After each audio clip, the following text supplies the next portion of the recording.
یا ایھاالذین آمنوا ادخلوا فی السلم، اے ایمان والو اسلام میں داخل ہو جاؤ۔ اسلام میں داخل ہونے کے معنی یہ ہے کہ جو معاہدہ تم نے کیا تھا وہ زبان سے کیا تھا، اب اس کو عملی شکل میں دکھلاؤ۔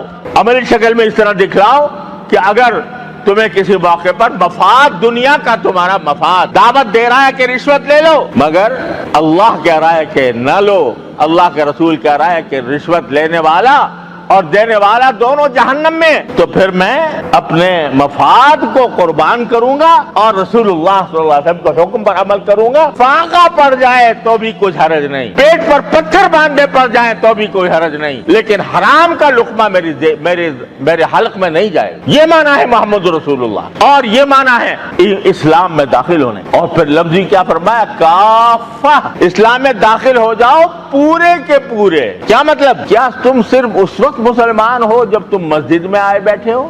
کیا تم صرف اس وقت مسلمان ہو جب نماز ادا کر رہے ہو؟ کیا صرف اس وقت مسلمان ہو جب تلاوت کر رہے ہو؟ یا مسجد سے باہر بھی مسلمان ہو؟ یہ دیکھنے کی بات۔ لیکن قرآن یہ کہتا ہے کہ ذرا یہ دیکھو کہ آیا صرف مسجد میں مسلمان ہو یا مسجد کے باہر بھی ہو؟ جب بازار میں جاتے ہو، تجارت کرتے ہو، تو کیا وہ تجارت کرتے ہوئے بھی خیال آتا ہے کہ میں مسلمان ہوں، لہذا جھوٹ نہ بولوں، دھوکہ نہ دوں، معاہدے کی خلاف ورزی نہ کروں، کسی سے جھگڑا نہ کروں؟